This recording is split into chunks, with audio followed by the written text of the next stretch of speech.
The chandeliers above the ballroom glowed like golden suns.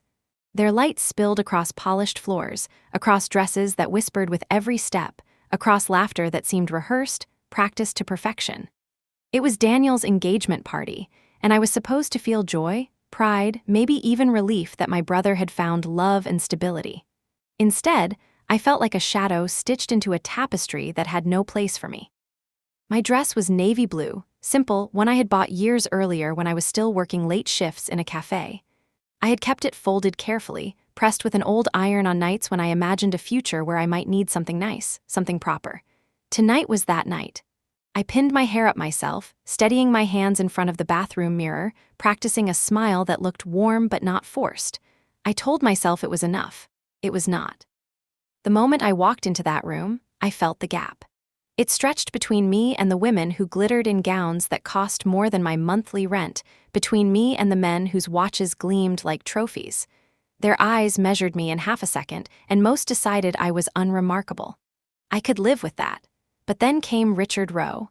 He stood in the center of the room as if the room itself belonged to him. His suit was the color of midnight, tailored to perfection, his shoes polished so well they reflected the chandeliers above. He laughed with his mouth wide, a laugh that invited others to join but demanded their respect all the same. He was Claire's father, the man my brother would soon call father-in-law, a man whose name carried weight in the financial pages of every newspaper. When the introductions reached me, Daniel's voice carried the same pride he had always shown whenever he mentioned me. "This is my sister Elena," he said, his eyes shining as though nothing in the world mattered more than my presence at his side. I wanted to hug him for that, but before I could, Richard's eyes flicked toward me. He studied me the way a jeweler studies a stone, turning it quickly in the light before tossing it aside. His gaze slid down and then away as if I had already been measured, priced, and found lacking. No pause, no smile, no acknowledgement. He turned to the next guest with ease, as though I had been nothing more than a chair in the way. The sting of it was sharp. I felt heat rise under my skin, but no one else noticed. My glass of water trembled in my grip, though I held it tighter, pretending nothing was wrong. Around me, the music swelled, laughter continued, and waiters drifted past with silver trays. The world spun on, indifferent to the tiny crack that had formed inside me. Being overlooked is not new to me. I have lived entire years in the margins, making sure Daniel had what he needed while no one cared what I had lost. But there was something different about this. Richard Rowe was not just any man. He was a man who had spent months trying to acquire the very company I helped build, unaware that the invisible woman before him had signed its foundation with her own hands. I smiled faintly then, though it was a smile no one could read. Because in that moment, he saw me as nothing. Yet I carried within me a truth that could shift the ground under his feet if I chose to speak it. Still, I stayed silent. Daniel noticed my quiet, he always did. Across the table, he caught my eye and gave me a subtle nod, one of those secret signals we had kept since childhood. It meant, "Are you all right?" I answered with a small smile that meant yes, though my chest was tight. I could never burden him, not tonight, not when his happiness radiated so brightly. I slipped away after an hour. No one stopped me. Outside, the autumn air was crisp and tasted faintly of wood smoke. I leaned against a marble column at the edge of the courtyard, watching the fog of my breath appear and vanish. The muffled sound of the ballroom carried through the doors, violins weaving delicate patterns, glasses clinking, Richard's voice rising above the rest. He was telling a story, one of his many victories. Something about a deal closed in record time, about numbers stacked like golden coins. People laughed, impressed, enchanted by his certainty. I listened from the shadows and wondered if he had ever told a story about the people who held him up, the ones who worked quietly, the ones who carried weight in silence. Somehow, I doubted it. I tilted my head back, gazing at the stars that peeked between clouds. I thought of Daniel, his smile when he looked at Claire, the way his hand never let go of hers. That was real. That was worth everything I had endured. If being overlooked was the price for his happiness, I would pay it 1,000 times. But deep inside, I also knew this. One day, Richard Rowe would learn who I truly was. Not because I needed him to respect me, not because his recognition had value, but because truth arrives uninvited. It always does. And when it did, it would not just change the way he looked at me. It would change the way he looked at himself. I took a deep breath, steadied my hands, and returned to the ballroom, carrying my silence like armor. When I walked back inside the ballroom, the heat and brightness wrapped around me like a heavy blanket. For a moment I wished I could disappear entirely, to slip through a hidden door and vanish into the night. But Daniel's eyes found me almost immediately, as if he had been waiting for me to return. He smiled with such ease, such sincerity, that the weight on my chest loosened. Whatever discomfort I felt, I would bear it for him. Claire was by his side, radiant and graceful, her champagne-colored dress shimmering as she moved. I could see why Daniel loved her. She had a way of leaning into him, of listening intently, that told me her affection was not shallow. She noticed me hovering near the edge of the room and raised her hand in a small wave. I returned it with a grateful smile, reminding myself that she at least saw me. The speeches began soon after. A master of ceremonies with a booming voice invited family members to raise their glasses, one after another. Claire's mother spoke first, her words wrapped in elegance and approval. Daniel beamed through it all, nodding politely, squeezing Claire's hand beneath the table. Then came Richard. He took the stage with a confidence that belonged to men who were never told no. His voice was steady, practiced, the kind that could persuade investors and charm board members in the same breath. He spoke of his daughter's intelligence, her beauty, her resilience. He spoke of Daniel, too, praising his ambition, his manners, his future. And as he spoke, I realized something. He never once mentioned me. Of course, I had not expected it. Why would he acknowledge the sister of the groom when he had not even acknowledged her presence earlier? Still, the absence cut deeper than I anticipated. I sipped my water, letting the cold liquid soothe my throat, pretending not to care. But I did care. Not for myself, but for what it implied. In Richard's world, people only existed if they held power, titles, or wealth. Anything else was background noise. When the applause ended, waiters circled with fresh trays of hors d'oeuvres. The music swelled again, violins mingling with a soft piano. I wandered toward the back of the room, where fewer eyes would notice me. My shoes clicked softly against the floor, a rhythm that matched my heartbeat. I stood near a window and watched rain streak down the glass, thin lines blurring the city lights beyond. For a fleeting moment, I thought about leaving early. No one would miss me. Daniel would be too busy with Claire and their guests. Richard certainly would not notice, but as soon as the thought surfaced, I dismissed it. I had promised myself long ago that I would never abandon my brother, not in moments of hardship and not in moments of celebration. If I left now, it would feel like betrayal, even if he never knew why. A waiter offered me a glass of champagne. I shook my head gently and kept my water. Alcohol dulled the edges of memory for some, but for me it only sharpened them. And tonight, memories were already crowding close, pressing at the corners of my mind like uninvited guests. I thought of another night years ago, when Daniel had been 17 and trembling after our father's funeral. He had sat on the edge of a bed that no longer felt like home, his hands buried in his hoodie sleeves, his voice cracked with grief. I had sat beside him, holding back my own tears, because one of us had to be steady. I told him then that I would never let him fall, that I would burn my own future if that was what it took to keep him safe. He had believed me, and I had meant every word. That promise had shaped my entire life. It had carried me through nights of exhaustion, through jobs that left my feet blistered and my body aching. It had carried me through arguments with landlords, through bank accounts that barely stayed alive, through the loss of someone I loved because I had no time left to give. Every sacrifice was tied to that single vow: Daniel must be all right. And tonight, watching him laugh beside Claire, I knew it had all been worth it. Still, something gnawed at me. Richard's dismissal was not just about me. It was about Daniel, too. In Richard's mind, Daniel had risen high enough to be worthy of his daughter, but only barely. And if he ever discovered who I truly was, what I had built, he might twist it into a tool, a bargaining chip, a story for his own benefit. I clenched my glass tighter, reminding myself to breathe. Patience, Elena. Silence has its own power. At some point in the evening, a woman seated nearby struck up a conversation. She asked if I lived in the city, if I worked in finance like many of the other guests. I smiled politely and said I worked in corporate, leaving the truth buried beneath layers of understatement. Her interest faded quickly, and she turned to another guest whose title gleamed brighter. I did not mind. Invisibility had become my shield. The hours blurred. More speeches, more laughter, more clinking of glasses. Daniel danced with Claire under a halo of lights while I stood at the edge, applauding softly. I caught his eye once and he mouthed thank you. That was enough. As the evening wound down, I stepped outside once more. The rain had stopped, leaving the air cool and fresh. The city hummed around me, cars sliding past, their headlights casting brief silver streaks across the pavement.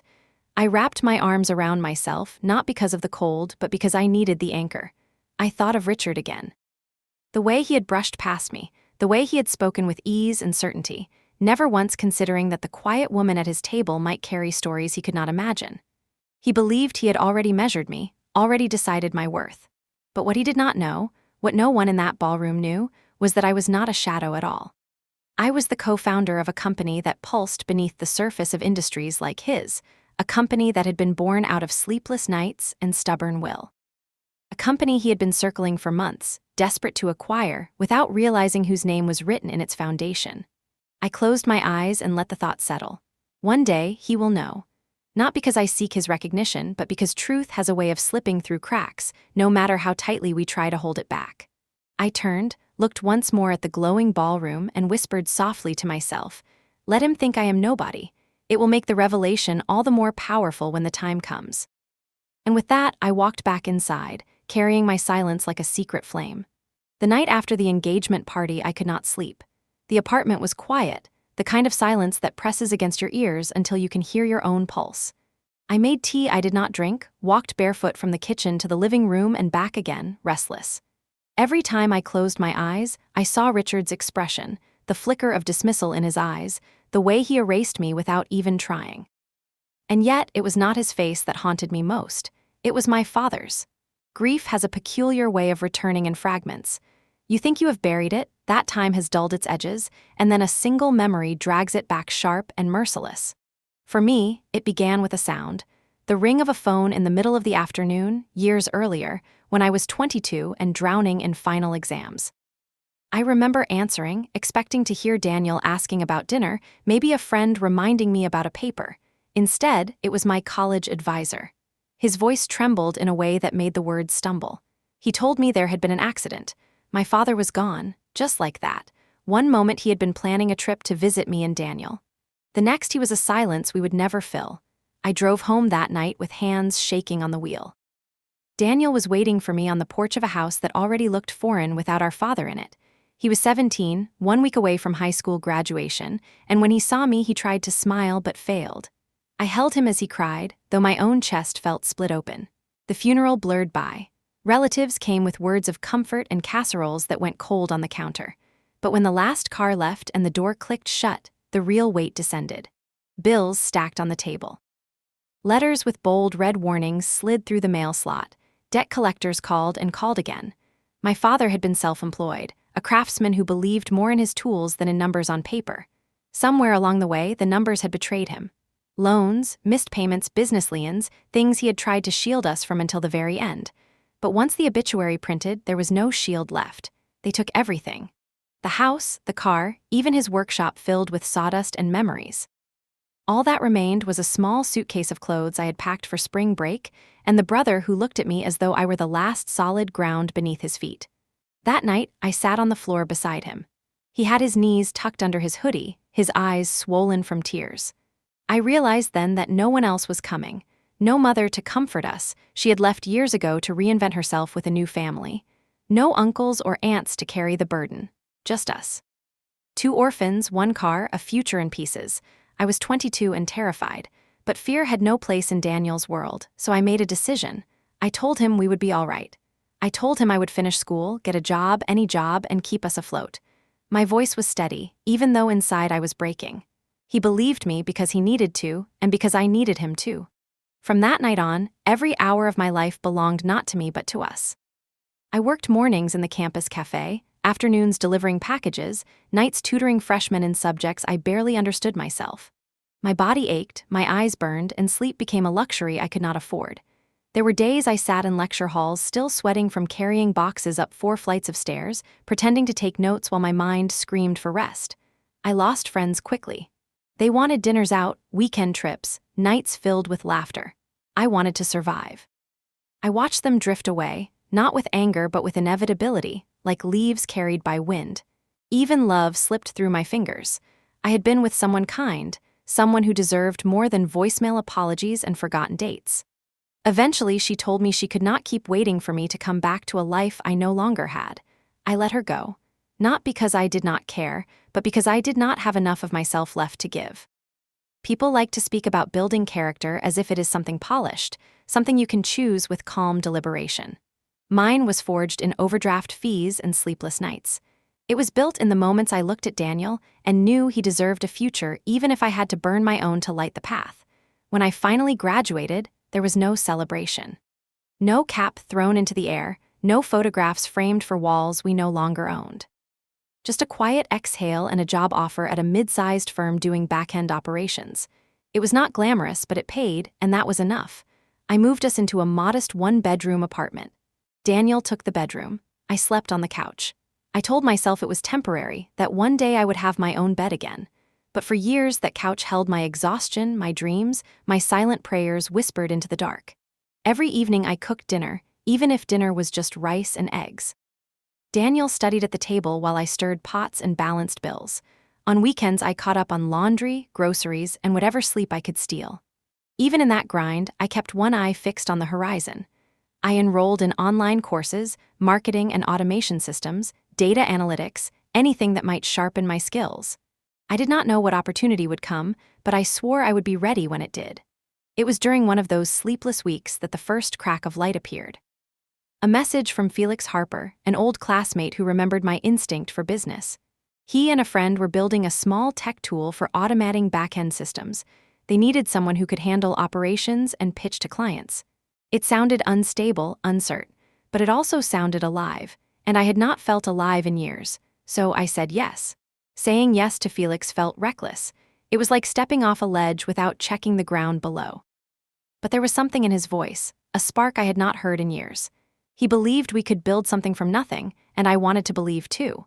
My life split in two after that. From 8 in the morning until 5 in the evening, I wore slacks and answered to middle managers in an office that smelled faintly of burnt coffee and printer ink. From 7 in the evening until 2 in the morning, I lived inside code bases, flowcharts, and pitch decks with Felix. We worked from borrowed desks, coffee shops, even once from the floor of my apartment when we could not afford anything else.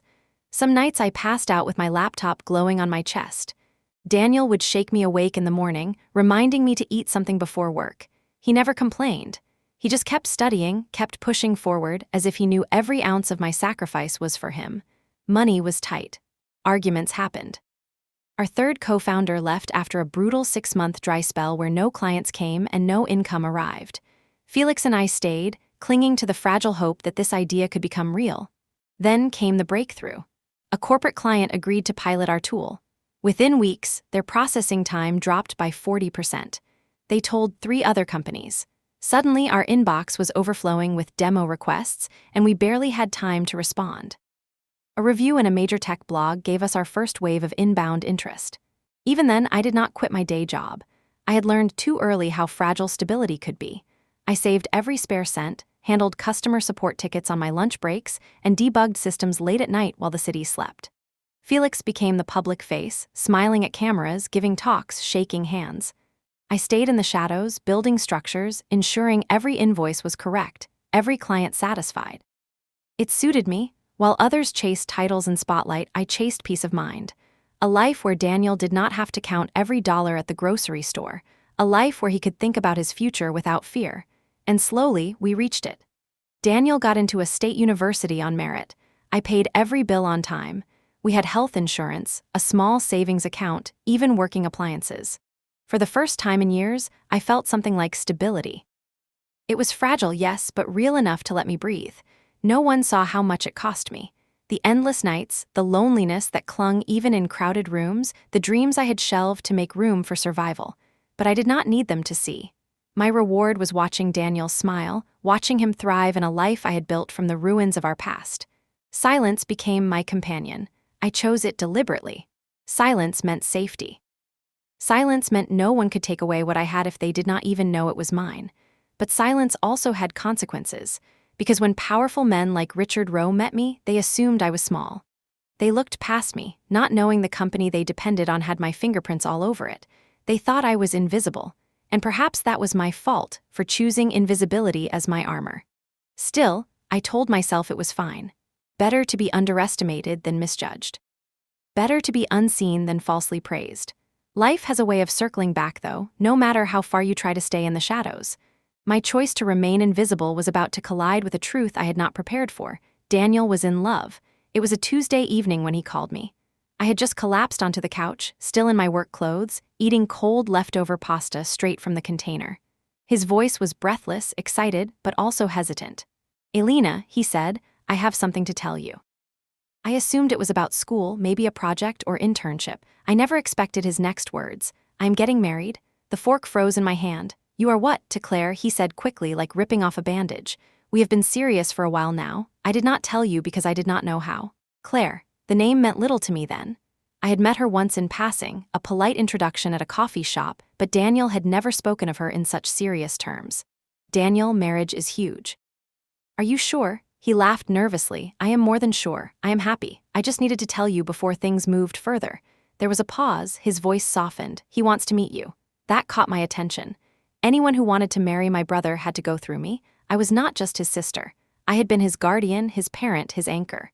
If someone wanted to step into his life now, I needed to see them with my own eyes to measure the shape of their soul.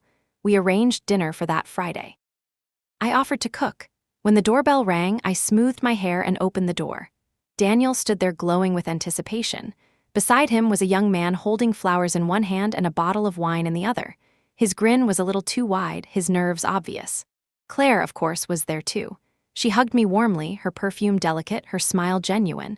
And I knew then that she was not a fleeting presence. She was part of his future. We sat at the table, plates steaming, glasses filled. Conversation flowed easily enough. Claire spoke with grace, Daniel with pride, the young man, her brother, adding polite words. But something tugged at me when he introduced himself fully. His last name. Rowe. I repeated it softly, like turning a coin in my hand. "Any relation to Richard Rowe?" There was the briefest pause, a fraction too long, before he answered. "He is my father." And that was when the air shifted. Richard Rowe, the man whose company had been pressing us for acquisition offers. Richard Rowe, the man whose reputation filled entire columns of financial journals. Richard Rowe, who crushed partnerships simply to own their scraps. And now here was his daughter about to marry my brother. I kept my expression neutral, my voice calm. I did not mention the company. I did not bring up business at all. Tonight was about Daniel. Tonight was about love, not contracts. But inside, something tightened. I knew life had drawn a circle, one that was about to close in ways none of us could yet imagine. The dinner with Claire and her family lingered in my mind for days. On the surface, it had been warm, polite, filled with laughter and easy conversation. Daniel was radiant, and Claire's affection for him was undeniable. But beneath the table, under every word exchanged, I felt a current pulling me toward something deeper. The name Rowe echoed like a bell I could not ignore. After they left, I cleaned the plates in silence. Daniel hovered nearby, watching me too closely. He had learned my signals over the years. He could tell when my quiet was ordinary and when it carried weight. "You are worried," he said finally. I glanced at him, then shook my head. "I am not worried about you. I am proud of you, but about Claire's family." I rinsed a plate slowly, letting the water run over my hands. Her family is established. They live in a different world than we do. That world is not always kind to outsiders. Daniel leaned against the counter. "I know her father has a reputation, but she is not him. She has her own strength." I smiled faintly. He was right. Claire's glow came from within, not from the power her family wielded. I could see that. Still, I knew too well that families cast long shadows. When he went to bed, I sat at the kitchen table with my laptop, the screen's glow painting my face in pale blue.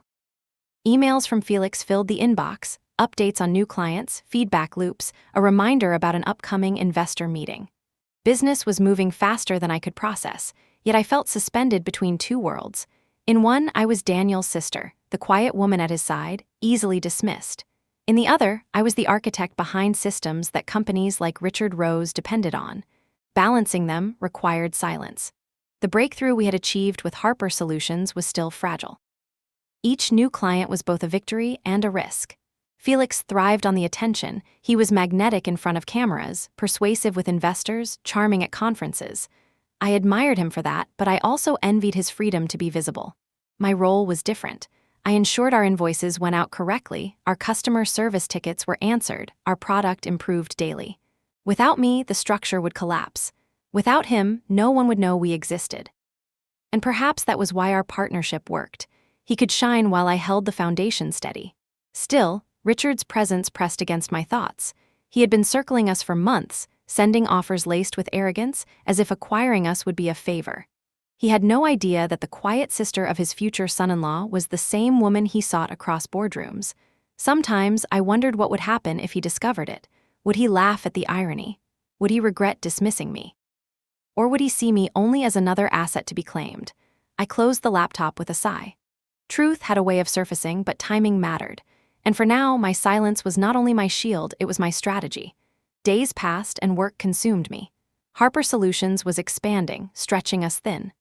I juggled clients and contracts during the day, coded late into the night, and still found time to make sure Daniel ate properly, that his assignments were printed, that his future remained steady.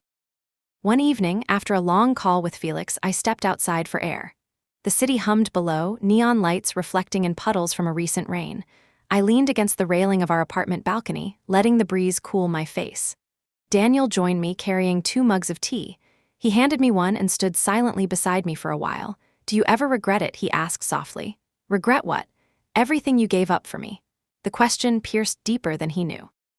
I turned to look at him, taller now, more confident, no longer the trembling boy on the porch after our father's funeral. "Never," I said. "Every choice I made led to this moment where you are safe and strong. That is all I wanted." He frowned, not convinced. "But what about you? What about your own life?" I smiled at him, though my chest ached. "My life is this, building something out of nothing, watching you succeed. That is enough." He studied me quietly, then nodded, as if storing my words for later. When he went inside, I lingered on the balcony, staring at the city. My words had been true, but incomplete. I had given up pieces of myself, yes, but I had also discovered strength I never knew I possessed. Harper Solutions was not just a company. It was proof that even in the darkest nights, sparks could survive. And perhaps that was why I felt both fear and anticipation at the thought of facing Richard again. He represented everything I had fought against. Arrogance, dismissal, the belief that worth could be measured only in titles and money. But he also represented a test I could not avoid forever. For now, though, I would remain silent. The glimmers of light were just beginning, and I needed to protect them until they grew into something unshakable. The weeks after Daniel's announcement blurred into a rhythm of work and wedding preparations. He and Claire threw themselves into plans with an energy that both impressed and worried me. They were young, brimming with optimism, and I could not bring myself to dampen their joy. Still, I hovered in the background, always ready to catch the pieces should they stumble. Felix, meanwhile, was restless with excitement. Harper Solutions was on the cusp of something bigger. The blog review had sent ripples through the industry, and now small to mid-sized firms were lining up for Demos. He thrived in that spotlight, speaking at meetups, shaking hands with potential partners, delivering pitches with a confidence that seemed effortless. I supported him quietly, drafting proposals late at night, running numbers, refining processes until they hummed. My laptop became an extension of myself. While others dreamed of vacations or new cars, I dreamed of balance sheets that matched, of systems that did not break under pressure, of a future where Daniel and I no longer lived at the edge of collapse. One evening, after finishing a particularly grueling week, Felix called me. His voice carried both exhaustion and exhilaration. "Elena," he said, "I think we are ready to approach bigger clients." I hesitated. Bigger clients meant bigger risks. I had seen too many companies expand too quickly and crumble, but I also knew we could not linger in the shadows forever. Our product worked. It had survived tests. It deserved a wider stage. "All right," I said at last, "but we do it carefully. No shortcuts." He laughed. "That is why I need you. Without you, I would have already signed a dozen reckless contracts." I smiled faintly. It was true. Felix had vision, but I carried the weight of consequence. Between us, we balanced like two sides of a coin. That weekend, I visited Daniel and Claire at a cafe near campus. She greeted me warmly, hugging me with genuine affection. Daniel looked tired but happy, his eyes bright with a joy I had not seen in him for years. They talked about wedding venues, about color palettes, about the kind of flowers Claire wanted. I listened, nodding, sipping my coffee slowly. Their world felt light, filled with possibilities. Mine felt heavier, anchored by spreadsheets and deadlines, but watching them together filled me with a different kind of hope. Perhaps all the sacrifices had led to this moment where Daniel could dream without fear. Still, Richard's shadow lingered. I had not seen him since the engagement party, but his presence was everywhere. Articles about his company filled business journals. Rumors of new acquisitions floated through our network. He was a man who did not just enter industries, he consumed them. And Harper Solutions was precisely the kind of prize he would want. At night, when I could not sleep, I found myself replaying his face in my mind. The dismissive glance, the quick judgment. He had no idea who I was, and yet in his world that meant I was nothing. The irony burned quietly within me, but I reminded myself that silence was still my choice. To reveal myself too soon would shift everything. Daniel's wedding would become tangled with business politics. Felix would face pressure I was not ready to place on him, and Richard would try to turn recognition into leverage, so I remained invisible. Until the evening Daniel called again. His voice carried excitement tinged with nerves. "Elena," he said, "Claire's family wants us all to meet formally. Dinner at the country club." I closed my eyes. Of course, it was inevitable. Families did not merge without rituals, without gatherings where roles were defined. "I will be there," I told him. And so it was decided. The days that followed were filled with preparation, not for them, but for me. I pulled my navy dress from the closet again, smoothing the fabric carefully. I rehearsed polite answers to inevitable questions. What do you do? Where do you live? Who do you know? I knew the script. I also knew the outcome. Richard would look at me again and see only what he wanted to see. But this time, I would not flinch. When the evening arrived, I drove to the country club with steady hands. The building glowed with warm lights, its windows reflecting manicured lawns and fountains. Inside, staff in black vests moved gracefully between tables draped in white cloth. Guests mingled, glasses clinking softly. Daniel and Claire greeted me at the entrance, both radiant, both glowing with the kind of happiness that silences doubt. Claire kissed my cheek warmly, Daniel squeezed my hand. And then I saw him. Richard Rowe stood across the room, commanding attention without effort. His suit was immaculate, his posture unyielding, his laughter carrying just enough authority to draw others close. He turned slightly, and his eyes caught mine. For a brief second, recognition flickered. Not of who I was, but of what he had decided before, the quiet sister, background noise. He walked toward me with deliberate calm, extended a limp handshake, and said, "Ah, so you are just the brother's guardian." I had assumed their father would be here. "Our father passed away years ago," I said evenly. He gave the briefest nod, already looking away. "And what is it that you do again?" The question was sharp, probing, not curiosity but assessment. "I work corporate," I answered, my tone steady. It was true in a way. His eyes narrowed, uninterested. He moved on without another word. I watched him walk away, felt the sting of dismissal again, but this time it did not hollow me out. This time it planted something deeper. A certainty. One day, I thought, one day you will see. The dinner at the country club stayed with me for weeks. It was not the food or the polished silverware or the glittering chandeliers that lingered. It was Richard's voice. Smooth, cold, efficient. His question, "What is it that you do?" repeated in my mind like a needle stuck on a broken record. He had not asked to know me. He had asked to define me, to measure and dismiss me in one breath. I told myself I should not care. I had been overlooked many times before, and I had survived far harsher trials than his indifference. Yet something in the way he looked through me sparked a quiet fire inside. Not anger, not even humiliation, but determination. If he thought I was small, then let him. The truth would surface when it was ready. Daniel, unaware of the undercurrents, threw himself into wedding preparations. He called me nearly every evening with updates. "Claire wants navy blue accents. Claire thinks the reception should have live jazz. Claire wonders if you will help with flowers." I said yes to everything. Not because I cared about colors or flowers, but because I cared about Daniel. His happiness mattered more than anything, and if supporting his choices meant tying ribbons or arranging bouquets, I would do it. Claire surprised me, too. The more time I spent with her, the more I saw her kindness. She never once treated me like a burden. She asked questions about my life, about Daniel's childhood, about the small rituals we had carried through the years. I saw in her a sincerity that reassured me. She might come from wealth, but she had not let it corrode her heart. One afternoon, she and I sat together in a cafe near the florist. She stirred her latte absent-mindedly and looked at me with careful eyes. "You do not talk much about yourself," she said. I smiled. "There is not much to say. I do not believe that. Daniel tells me you carried him after your father passed, that you worked 3 jobs while finishing school." Her words startled me. I had never told Daniel to share that part of our story. I felt exposed, like someone had peeled back a layer I had fought to protect. Claire reached across the table and touched my hand gently. "I just want you to know I see you, even if others pretend not to." The sincerity in her eyes broke something open inside me. I nodded, unable to find words. For the first time, I believed she might truly love Daniel for who he was, not for the name he carried. But the shadow of her father still loomed. At Harper Solutions, things were moving faster than I could process. Felix secured new clients, expanding us into sectors we had only dreamed of reaching. Every victory brought fresh challenges. Servers crashed under unexpected loads, invoices multiplied, customer requests overflowed. I found myself working 18-hour days again, balancing the company on one side and Daniel's wedding on the other. And then came the email. Subject line, acquisition proposal. Sender, Rowe Industries. I stared at it for a long time, my pulse thundering in my ears. It was not the first proposal we had received, but this one carried the weight of inevitability. Richard had been circling us like a hawk for months. Now he had decided to strike. I forwarded the email to Felix.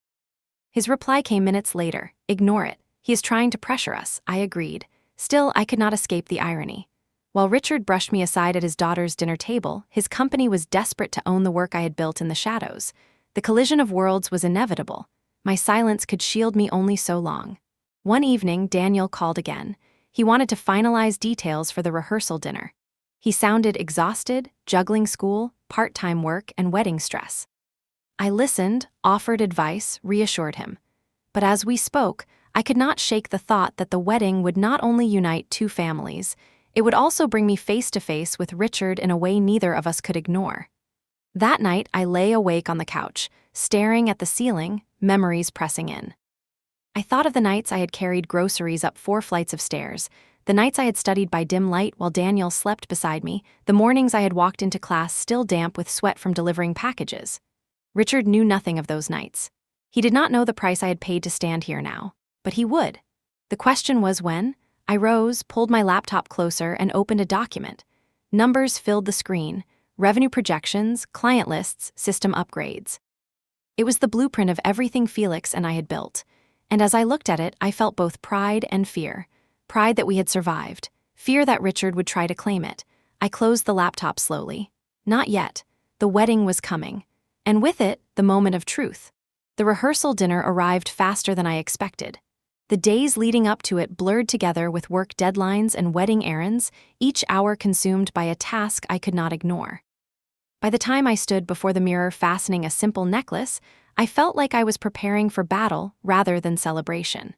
The venue was another elegant club, the kind of place where chandeliers gleamed and walls were lined with portraits of men who had built empires.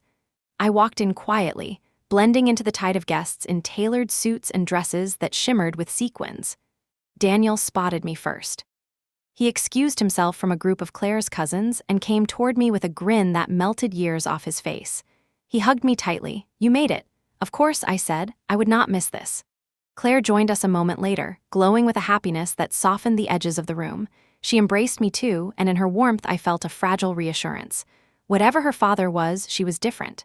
Still, when Richard appeared, the air shifted. He moved through the crowd with the kind of confidence that drew eyes instinctively. People parted for him without being asked. When he reached us, he nodded at Daniel, kissed his daughter on the cheek, then turned his gaze on me. "So, you are back again," he said lightly, as though my presence were mildly surprising. "Yes," I replied, my tone polite even. He studied me briefly, then asked, "Do you have a date for the wedding?" The question was casual, but the implication was sharp. An assessment of whether I had value in the form of a partner, a title, a place in society. "No," I said simply.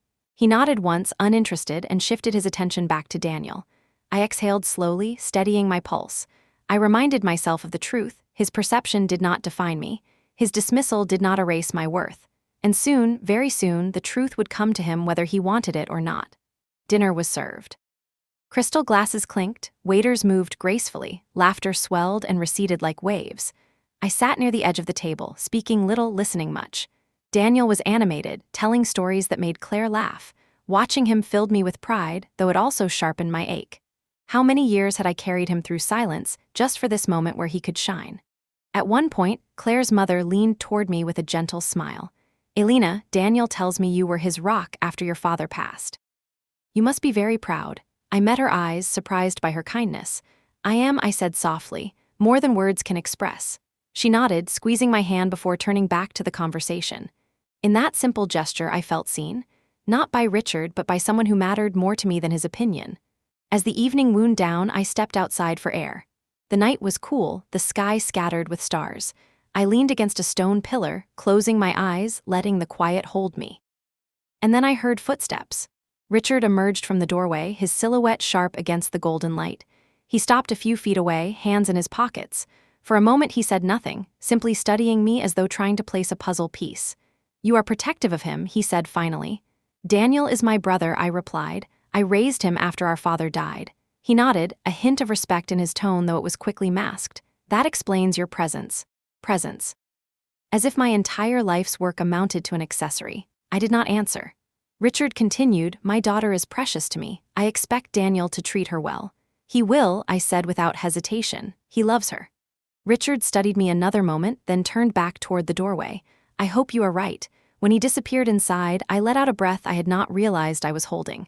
He had not asked about me, not really. He had asked about control.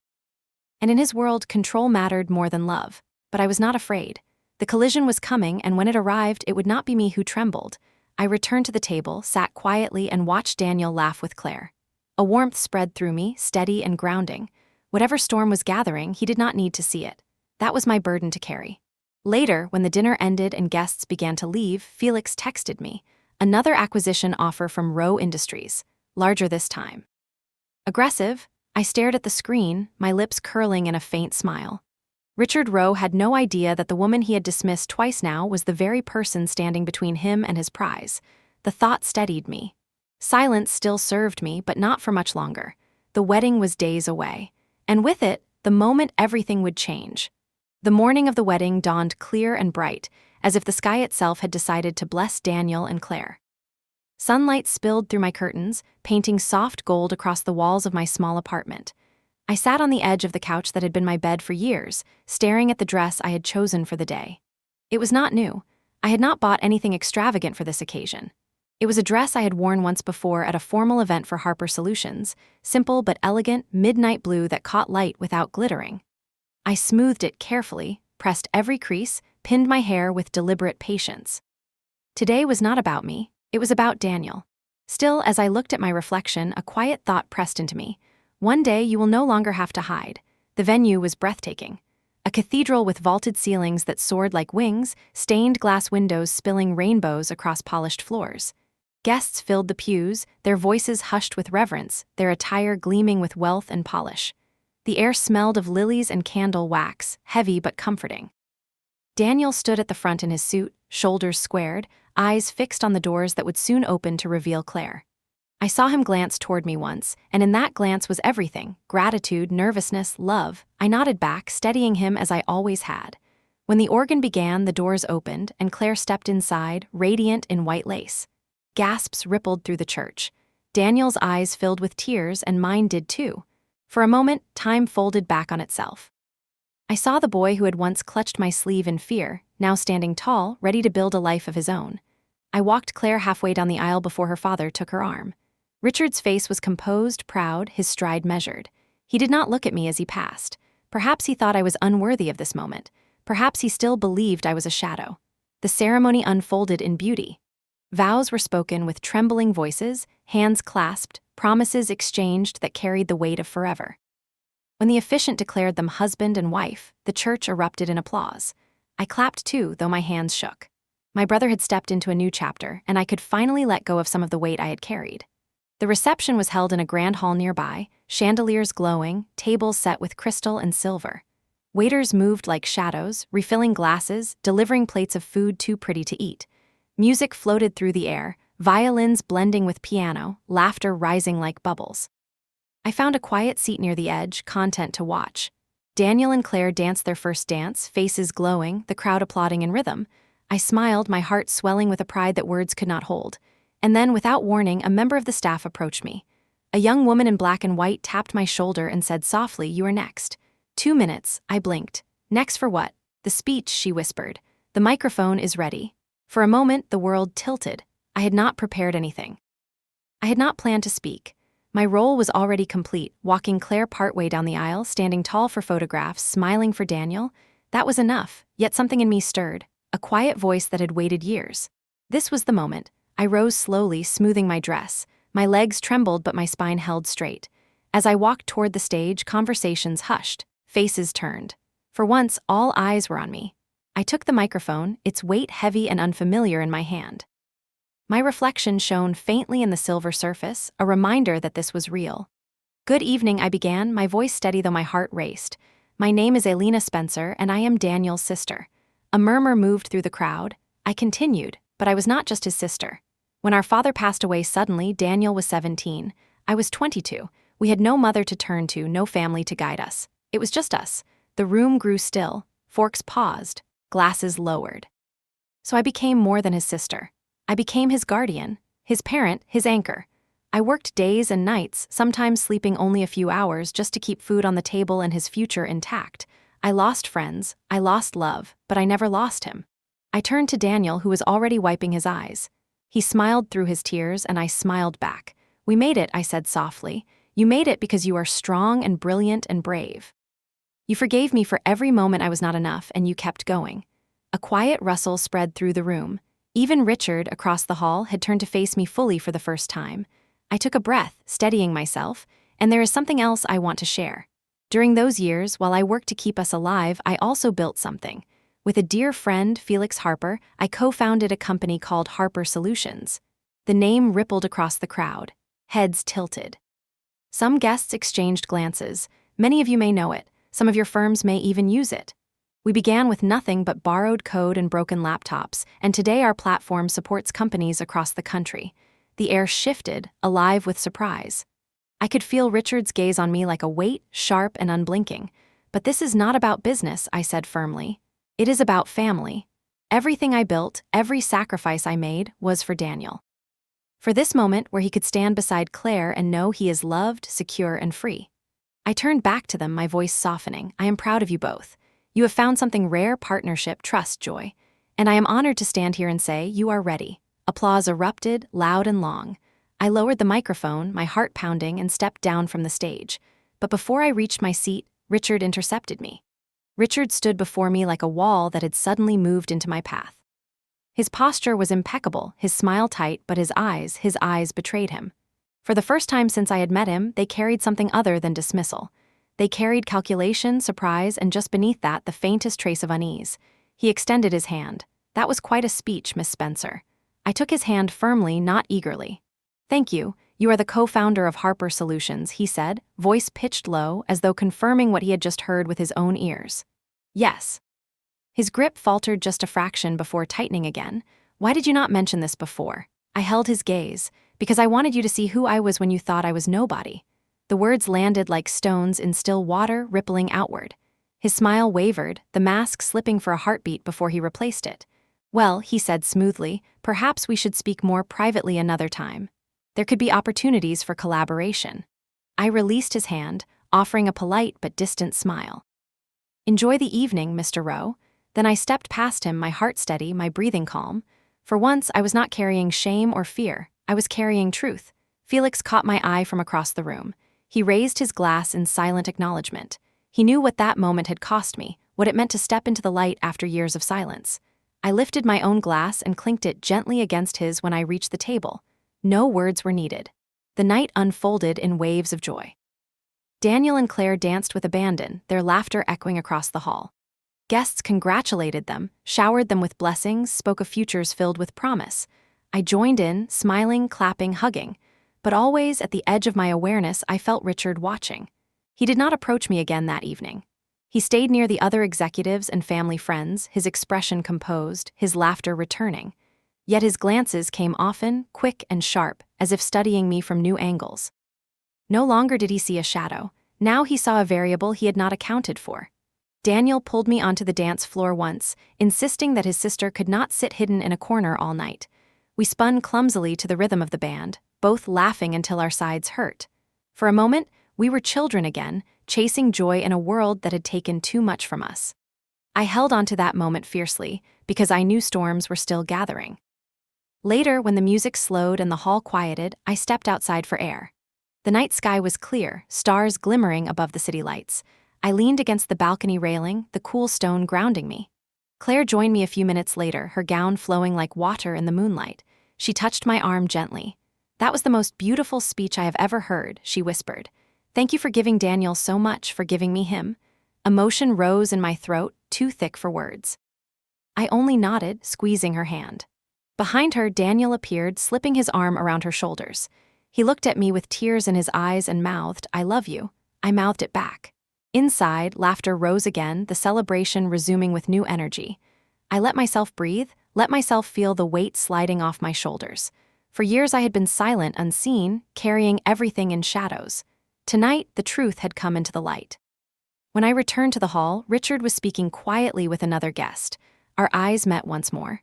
This time, his gaze did not dismiss me. It measured me, cautiously, with a respect he did not know how to offer aloud. That was fine. I did not need his words. I had my own. The rest of the evening passed in a blur of music and joy. Daniel and Claire glowed with the kind of love that makes the world believe again. Felix and I shared knowing glances, silent promises that our company would remain ours, no matter how enticing the offers became. When the night ended and the newlyweds departed beneath showers of confetti and cheers, I stood quietly at the edge, watching them drive away. My chest ached with pride, with relief, with love. I thought of our father, of the boy Daniel had been, of the woman I had become. I thought of Richard, too, his miscalculation, his shift from dismissal to recognition. And I knew this, I would never sell him my silence, my work, my worth. For the first time in years, I felt truly free. The wedding had ended in a blur of laughter, dancing, and farewells. By the time I returned to my apartment, the midnight sky had folded into deep silence. I placed my dress carefully on its hanger, sat at the kitchen table still buzzing with adrenaline, and stared at the empty teacup I had left there earlier that morning. Sleep did not come easily. Every time I closed my eyes, the scene replayed, my voice filling the hall, the applause ringing in my ears, the look on Richard Rowe's face when he realized the woman he had dismissed twice was the co-founder of the company he wanted. It was not victory that kept me awake, but the weight of what came next, because I knew Richard. He was not a man who accepted surprises gracefully. He would act. The following week proved me right. Felix called early Monday morning, his tone edged with nerves. He was in the office already, though we rarely kept regular hours. "Elena," he said, "we need to talk. He is pressing harder." I knew immediately who he meant. "Rowe Industries," Felix continued. "They have doubled their offer." And this time it came with a threat. I sat up straighter. What kind of threat? He hesitated. Implied acquisitions of our smaller clients. Strategic undercutting. You know the game. My jaw tightened. Richard had moved past polite proposals. He had begun the pressure campaign, the silent war he was famous for. "I will come in," I said. "Do not sign anything." The office was alive with tension when I arrived. Felix paced, stacks of papers scattered across his desk. He looked up when I entered, relief washing over him. "I knew you would come." I dropped my bag, scanned the documents. Contracts, offers, clauses laced with poison. Richard's fingerprints were everywhere. I felt the old fire rise inside me, steady and cold. "He thinks we are desperate," I said quietly. "He thinks pressure will break us." Felix leaned forward. "And will it?" I met his eyes. No, but even as I said it, I knew the battle would not be fought only in boardrooms. Richard was not finished with me personally. He had seen me at the wedding, heard my truth, and now he would want more. The message came that evening. A plain envelope slipped under my apartment door. No return address, only my name written in a steady hand. Inside was a single card. "We should speak, privately. Tomorrow, 8 p.m. the conservatory." I sat with the card for a long time, the edges digging into my fingers. It was not a threat, not yet, but it was an invitation into his world, into the shadows where real negotiations took place. I could have ignored it, pretended I never saw it, but that would only delay the inevitable, and I had never been one to run. The next evening, I arrived at the conservatory. It was an old glass building filled with rare plants, converted into a private event space for the wealthy. At night, the lamps cast soft glows across orchids and vines, shadows stretching long across the marble floors. The air smelled of jasmine and damp earth. Richard was already there, waiting near a fountain at the center. He wore a charcoal suit, his tie perfectly knotted, his posture unyielding. When he saw me, he smiled faintly, though his eyes remained sharp. "Miss Spencer," he said, his voice calm. "Thank you for coming." I stopped a few feet away, my arms at my sides, chin lifted. "What do you want, Mr. Rowe?" He gestured toward a bench to talk. Reluctantly, I sat. The bench was cold against my palms, the sound of trickling water filling the silence between us. Richard folded his hands, studying me. "You surprised me at the wedding." That was unexpected. I met his gaze steadily. Perhaps that was the point. He chuckled softly, but there was no warmth in it. "You are not what I assumed." That is clear now, but assumptions can be corrected. I waited. His tone hardened. Harper Solutions is valuable, very valuable. With my resources, I could scale it globally within a year. With me, you could move faster than you ever dreamed. And without you, I said, we could remain ours. His eyes narrowed. You are proud, admirable, but dangerous. Pride has a way of blinding people to opportunity. I leaned forward slightly. No, Mr. Rowe, what blinds people is arrogance. You looked at me and decided I was nothing. You made your judgment and it was wrong. The words hung heavy in the humid air. For a moment his mask slipped. Then he leaned back, smiling thinly. You have spirit. I will admit I respect that. But spirit does not protect you from the realities of business. I rose slowly, the sound of my heels echoing against the marble. Perhaps not, but truth does. And the truth is this: I will not sell to you. Not now, not ever. Richard's smile vanished. His voice lowered, dangerous. Be careful, Miss Spencer. Doors can close quickly in this world. I held his gaze. Then I will build my own doors. With that, I turned and walked away, my steps steady, my chest burning with both fear and defiance. The conversation in the shadows had ended, but the war had only begun. When I left the conservatory, the night air felt heavier than before, as if the city itself had shifted. The glow of streetlights blurred in my vision as I walked to my car. My hands trembled slightly when I gripped the steering wheel, not from fear, but from the rush of adrenaline. I had stood toe-to-toe with Richard Rowe, and I had not broken. Still, I knew what came next. He would not retreat. He would escalate. The next morning, Felix stormed into my apartment, a stack of printouts in his hands. His tie was loose, his hair unkempt from running fingers through it too many times. He threw the papers onto my kitchen table.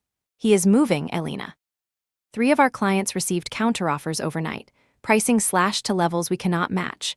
They are dangling incentives, free trials, the whole arsenal. I scanned the contracts, my chest tightening.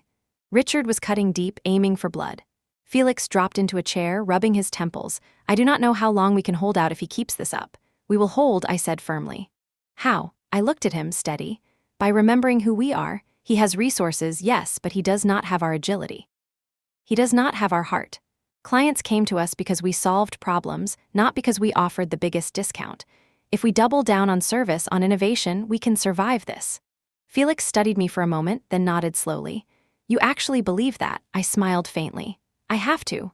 We worked late into the night, rewriting proposals, designing loyalty programs, coding new features. Exhaustion burned behind my eyes, but I refused to stop. Every keystroke felt like defiance, every email a declaration that we would not be consumed. But even as I worked, I knew Richard was not finished with me personally. The envelope under my door had been only the first move, and his words at the conservatory, "Be careful," still echoed like a warning. 2 days later, another message arrived. This time, not on paper, but through a call, unknown number. I almost ignored it, but instinct told me to answer. Miss Spencer, Richard's voice said, calm and deliberate, I hope I did not catch you at a bad time. I stayed silent, waiting. He continued, I admire your resolve, but let me give you some advice. The business world is not built on sentiment. It is built on leverage. You have built something fine, but alone you will struggle to protect it. Join me and your legacy will endure. Refuse and you risk losing everything. I spoke at last. You are wrong. My legacy is not in the company. It is in the lives I have protected, the brother I have raised, the strength I have found. That cannot be taken from me. There was a pause, then a soft chuckle. You are brave, Miss Spencer. Brave people make interesting allies or dangerous enemies. The line went dead. I lowered the phone slowly, my heart hammering. It was not just business anymore. It was personal. That evening Daniel called, his voice full of excitement.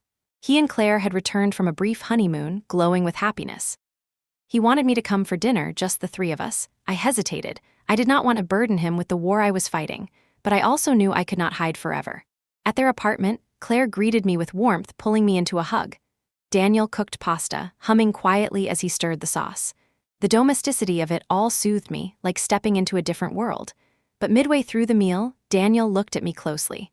Something is wrong, he said softly. I opened my mouth, then closed it again. For years I had carried every burden silently. Could I really start sharing now? Claire reached across the table, her eyes kind. Whatever it is, you do not have to hold it alone. The words cracked something inside me. I told them everything, about Richard's offers, his threats, the conservatory, the phone call. My voice shook at times, but I did not stop. When I finished, the room was heavy with silence. Daniel's fists were clenched on the table. He cannot do this to you, to us. He already is, I said quietly. Claire spoke gently, but you are not alone anymore. Whatever comes, we will face it together. Tears blurred my vision. For so long I had been the protector, the one carrying others. To be offered protection in return felt like a gift I did not know how to accept. That night, walking home beneath the stars, I felt both fear and strength braided together. Richard was powerful, yes, but I was not the girl he thought he could erase.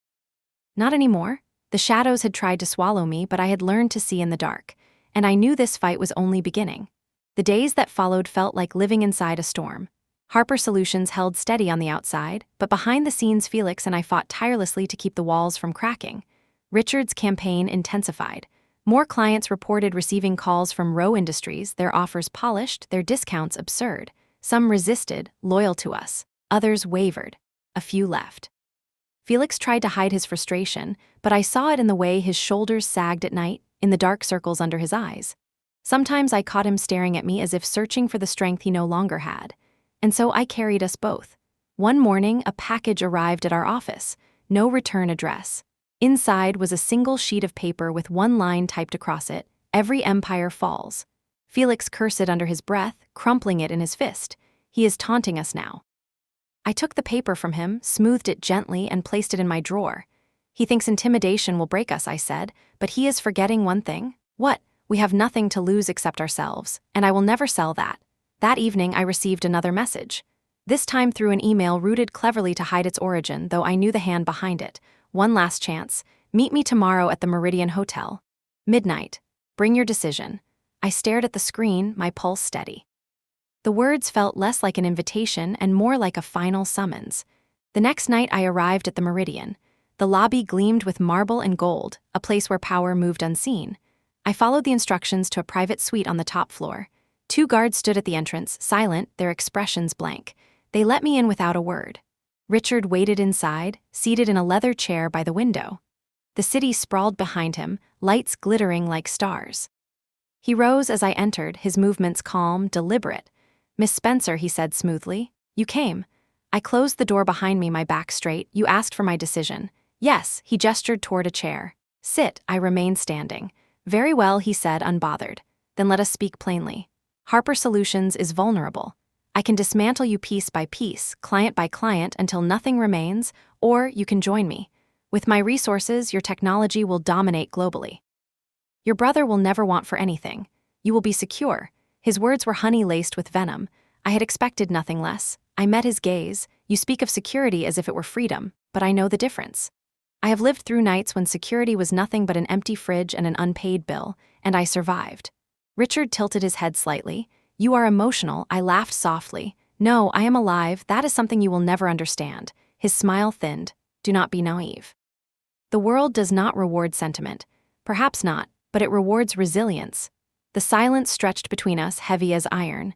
Finally, he said, "You are determined to resist me." I nodded once. "Yes." His jaw tightened. "Then you leave me no choice." He turned, pressing a button on the table. A projector flickered to life, displaying documents across the wall. Legal filings, acquisition papers, cease and desist letters. He had prepared everything, a net designed to strangle us in bureaucracy and lawsuits until we suffocated. "This is the future you choose," he said coldly. I stepped forward, scanning the documents. My pulse raced, but not with fear, with clarity. "You think power is in these papers," I said quietly, "but power is in people, in loyalty, in truth, and you will never have that, no matter how many signatures you collect." His eyes darkened. "You will regret this." I straightened my shoulders, meeting his glare without flinching. "No, Mr. Rowe, one day you will." With that, I turned and walked out, my steps steady, my heart burning. The reckoning had begun. I left the Meridian Hotel with Richard's threats echoing in my ears, but instead of fear, I felt a strange calm. For years I had carried storms inside me, and this was simply another one. The difference now was that I was no longer carrying them alone. The next morning, Felix and I met in our office before sunrise. He looked exhausted, his tie loose, eyes bloodshot. But when I told him everything about the suite, the documents, the threats, he did not flinch. "So he is really going to war," Felix muttered. "Yes. Then we fight." We spent the next days rallying what resources we had. Felix worked his network of investors and allies, calling in favors, tightening bonds. I reached out to clients personally, one by one, speaking not from a script but from truth. I told them what we were facing, why we were resisting, what it meant to remain loyal. Some left anyway, but many stayed, more than I expected. Richard's machine moved quickly, flooding the industry with undercut prices, legal challenges, whispers in backroom meetings. But with each strike, we found ways to bend without breaking. Felix pushed innovation faster than ever, releasing features that solved problems Richard's teams could not touch. I strengthened customer service, making sure every client felt seen. And then the moment came, a major industry conference, packed with executives, journalists, investors. Richard was scheduled to give the keynote, unveiling his vision for the future of enterprise software. Felix and I had debated whether to attend. It was risky, but I knew we had to be there. The hall was vast, ceilings soaring, screens glowing. Hundreds of people filled the seats, waiting. When Richard took the stage, applause roared. He stood tall, polished, his voice carrying confidence. "Ladies and gentlemen," he began, "the future is about scale. It is about strength. It is about knowing when to seize opportunity and when to eliminate weakness." His eyes swept the crowd, and for a fleeting second they met mine. His smile tightened. As he spoke, unveiling plans for a global rollout, I listened carefully. His words were sharp but hollow. He spoke of markets and numbers, not people, of dominance, not trust. And then it was Felix's turn. He stepped onto the smaller stage in the afternoon session, our logo glowing behind him. At first, the audience seemed restless, still buzzing from Richard's show.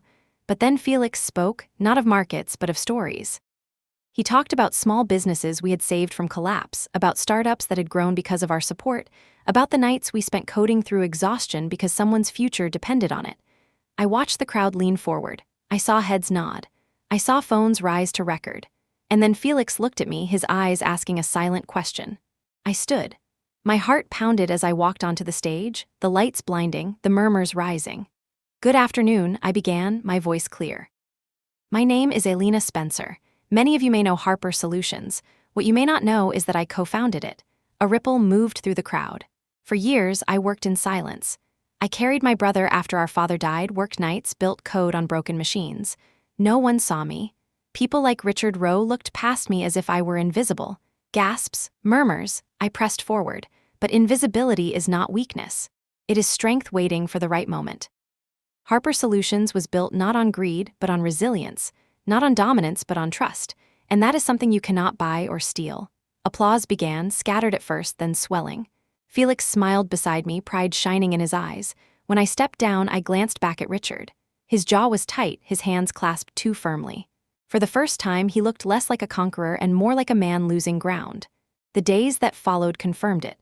Articles appeared, praising our courage. Clients who had wavered returned, citing our authenticity. Investors called Felix with interest. Richard still had resources, but the tide was shifting. His power was no longer absolute. One evening, weeks later, I found myself walking alone along the river. The city lights shimmered across the water, the air cool with the promise of autumn. I thought of everything, the years of struggle, the silence, the battles fought in shadows. And I thought of Daniel, now building his own life with Claire, free from the burdens I once carried.